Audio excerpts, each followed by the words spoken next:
Okay, welcome. Chag Sameach, everybody. Thanks for joining. And we are going to talk about the Kabalah of the Shaka. Shaka symbol is famously connected to Hawaiian culture and tradition. And that's how it's known today. And you can even choose an emoji on your phone that says the Shaka symbol. And the Shaka wave has its own symbolism in the Hawaiian culture and legends about how it originated.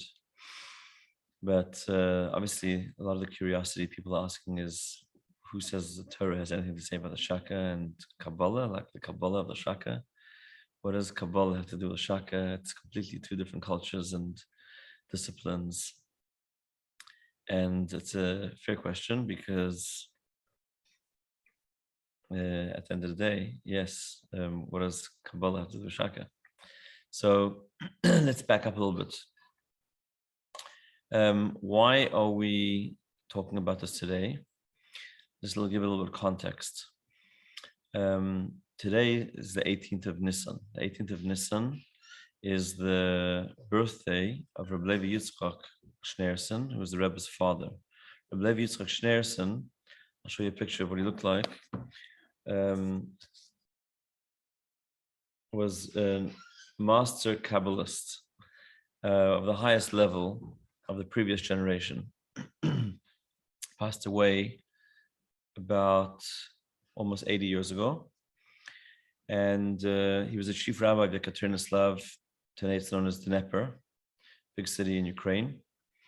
And he was exiled by the communists to a faraway land, Kazakhstan, where he lived in exile.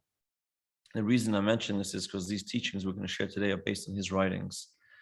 And what was fascinating about Rabbi Levi Yitzchak's approach to Kabbalah is that not only was he extremely versed in the Kabalah, the esoteric dimensions of Torah, the mystical dimension, but he also had a way of interpreting stories and events in his life and in Talmudic stories in the Zohar, which is the book of Kabbalah.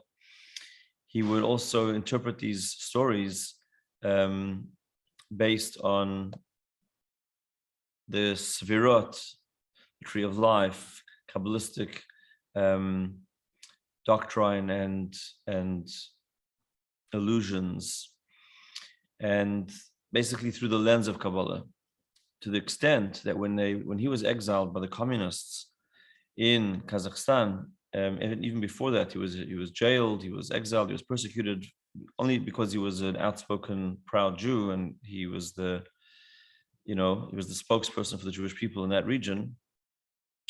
He has a journal that he wrote when he was in exile, detailing how every detail of his life, of his prison, his exile, and his persecution by these communists was aligned with Kabbalah, which is fascinating because here these people are atheists against anything to do with God, with religion, really low-level people who are persecuting people of faith.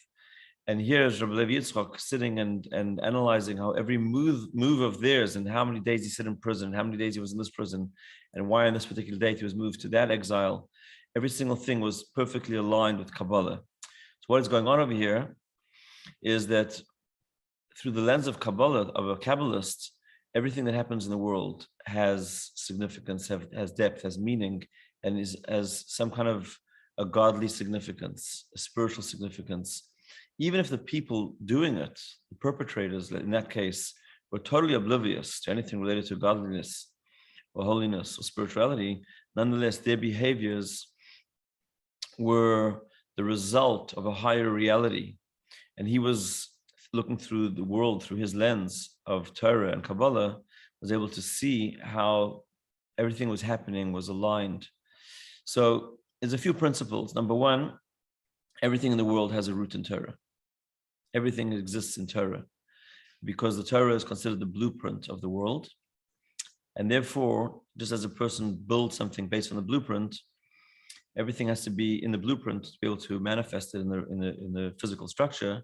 So the Torah being the blueprint for the world, everything in the world, every phenomena is alluded to in the Torah. That's a fundamental principle as a premise to this class.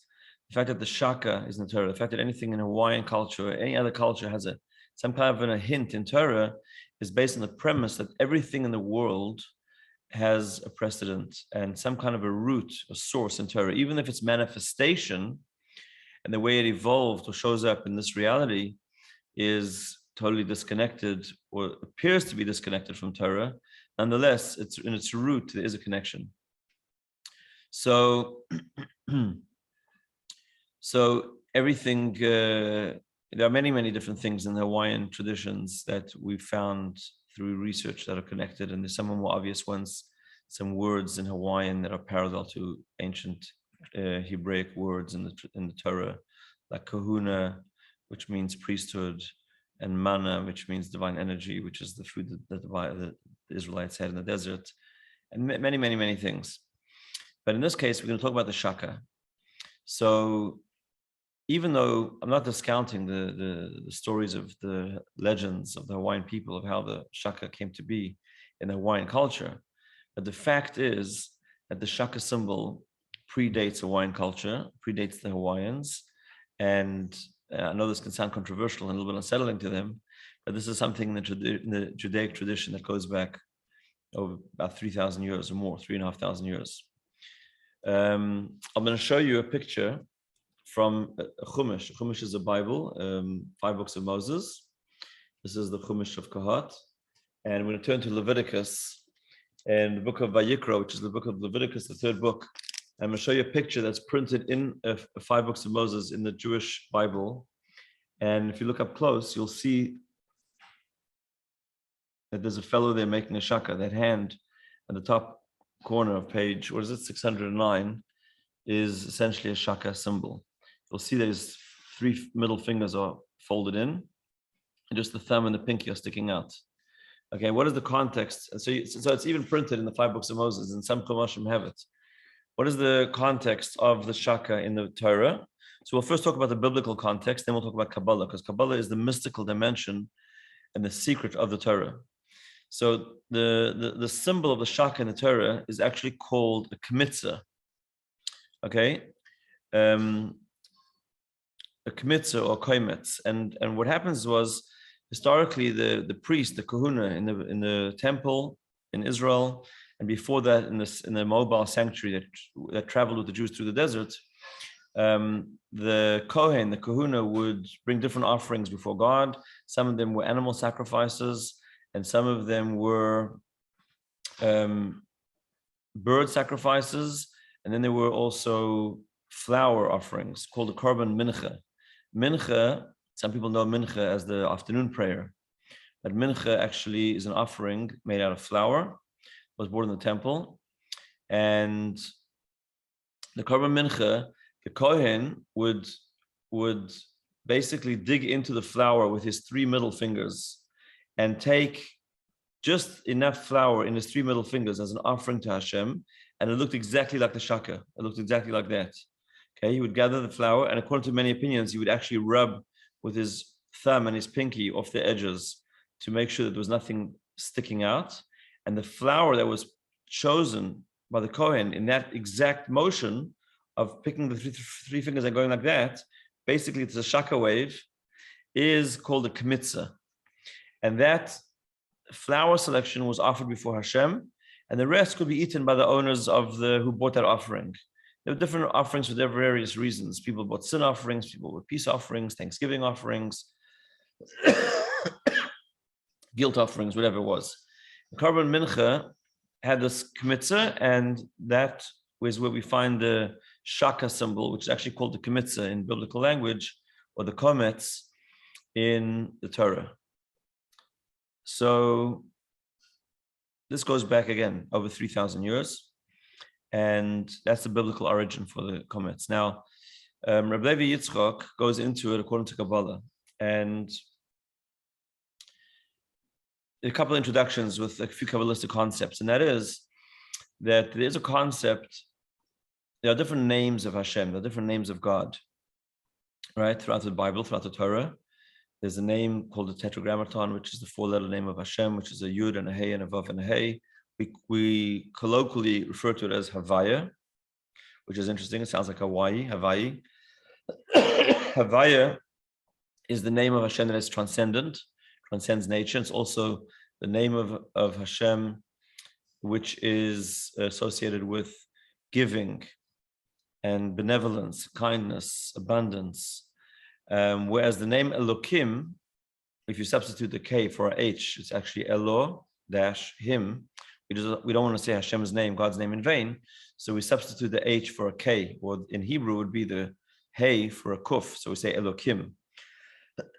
Another variation of that name Elokim is Elokah, which is actually with a H or a Hey, Eloha, which is like Aloha, the Aloha of Hawaii. But anyway, so that's the subject of a different class. The names of God and how it shows up in Hawaii. But the name of Hashem, the name of God that is used in nature, is the name Elokim.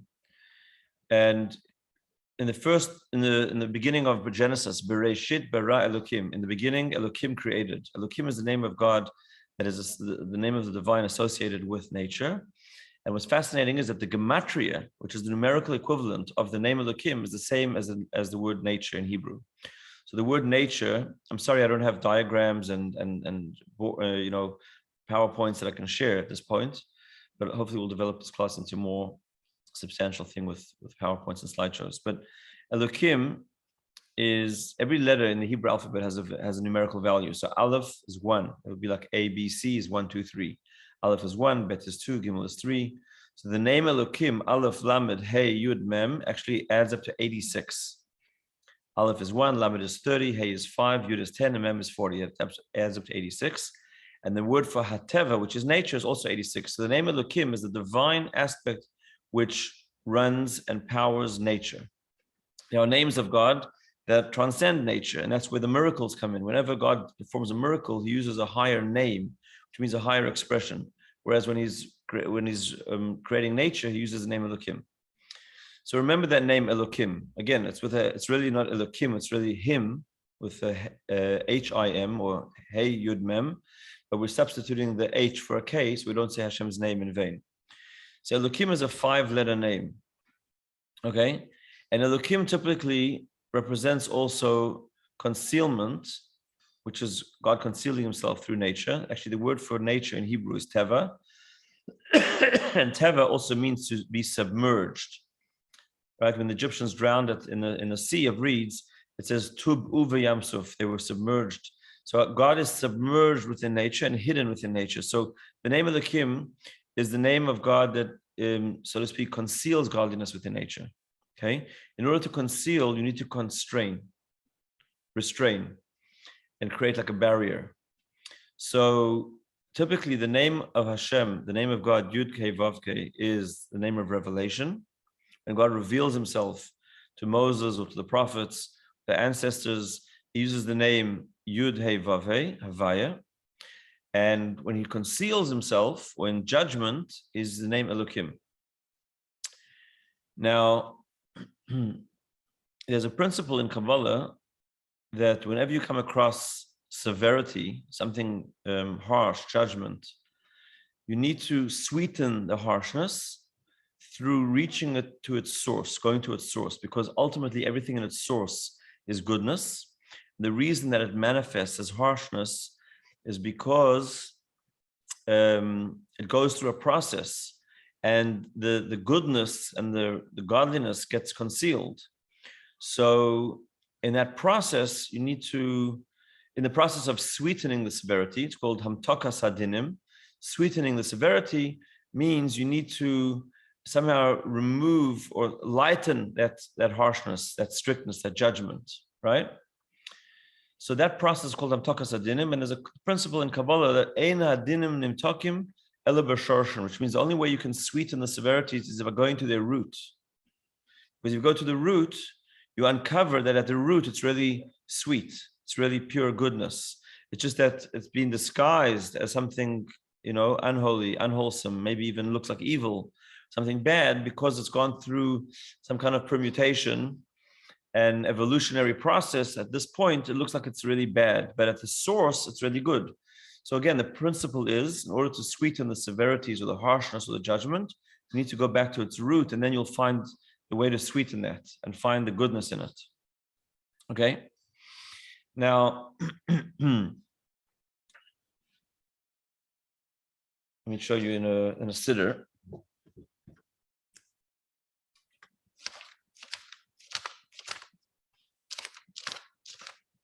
This is the Aleph Bet, okay? There's a chart of the Aleph Bet. Aleph, Bet, Vet, Gimel, the Hebrew alphabet. Okay, we're going to look at the name of Elokim. In Kabalah, it says that one of the ways to sweeten the name of Elokim, which is the name of Hashem, which is associated with judgment. A judge is called Elokim. And Gevura is harshness or severity or restraint. All right, that channel of Hashem that is restraining godliness, hiding himself within nature, concealing himself. Whenever there's challenges, it comes from Elokim. Whenever there's something that seems harsh, it's all coming from the name of Elokim. It's that aspect of godliness which is judging, which is concealing, as opposed to the name of Havaya, which is revealing, which is real goodness. So the name of Elokim is Aleph, Lamed, Kuf, sorry, not Kuf, Hey, where we? Hey, because it's really a Hey, Yud, and the final Mem. Okay, I hope this is coming up the right way in the video, not backwards. So these correspond to the 5 letters, the 5 fingers, the 5 letters of the name of Elokim. There would be Elohim, really, right? Is Aleph, Lamed, Hey, Yud, and the Mem. So we want to go back to the source to sweeten it in a process of lightening the judgments and the severities. We go back to the source. How do we do that? We go to the previous letter. Now, obviously, the Aleph is the first letter. You cannot go to the previous letter, so it stays in its place. Okay? The Mem, also, if you go back a letter, it's the Mem, because there's the Mem and then there's a final Mem. Those are really the same letter. So if you go back from Mem to Mem, you still have Mem, right? Just another variation of Mem. So the Aleph and the Mem can't really go back to another letter. The letters that can go back to the previous letter is the Lamed. So the Lamed will go back to a Chaf, and the Hey will go back to a Daled, and the Yud will go back to a Tes. So it's Aleph, right? Chaf, Achtedam. Chaf, Daled, Tet, Mem. Aleph, Chaf, Daled, Achad, Tam. Achad, Tam. How do you pronounce it? So according in Kabalah, it speaks about this name being a name that sweetens the severities. Why? Because the 3 letters in the middle go back 1 letter. By going back 1 letter, it's the idea of going back to the source. As we said before, to sweeten anything harsh or a judgment, you have to go back to the source to uncover that it's really, truly good, right? Only its manifestation seems that it's not good, but really it's good. So in the 5 letters of the name Elokim, the Aleph and the Mem remain, and the 3 letters in the middle go back to its source, and in that way, they are sweetened, right? And that Rabbi Levi Yitzchak explains is why in the process of harvesting the flour from the Mincha offering, which, by the way, it says that the 3 prayers that we have in the morning, Shachris, the afternoon prayer of Mincha, and the evening prayer of Ma'ariv, because Jewish people pray 3 times a day, in the morning, in the afternoon, and the evening. So the morning prayer corresponds to Abraham, who represents Chesed. He was outgoing, he was loving, he was giving. Abraham. The second prayer of the day, Mincha, corresponds to Yitzchak, Isaac, who represent Gevura. He was very introverted, he was very insular, and he didn't travel, and he wasn't. He was opposite of his father. And Yaakov is the third one. He was the balance, the harmony, Tiferet, between Chesed and Gevura. So it's actually interesting that the Korban Mincha, the flour offering that we're talking about, where the Kohen would do the Kmitza, is actually a Gevura concept and corresponds to Mincha. And we're lightening, we're extracting, right? A part of that, it's a way of lightening the gvura, lightening the severities. And in that process, Rabbi Levi Yitzchak points out that the aleph and the law and the final mem in the name of Elohim actually remain in their place. The first and last letters don't change, so they stay open. And the letters that get bent down, so to speak, and go, are bent back, right, to represent going one step earlier, is the Lamed Hey Yud, which is actually the Chof, Daled, and the Tet, right? And so only the three middle letters of the name of Elohim are retracted one step back, right? And therefore, the Kohen would only use the three middle fingers to extract the flour. And that process of the kmitza, which is similar to the shaka, is the process of hamtakas adinim, of lightening the severities. And that's a little glimpse into the Kabalah of the shaka. I hope you enjoyed that little deep dive into Kabalah, and hopefully a little insight into the fact that even the mundane, everyday things in, American culture, Hawaiian culture, different cultures around the world, everything can be found with a trace and a source to something in Torah, and even to the deepest secrets of Kabbalah. And Shalom.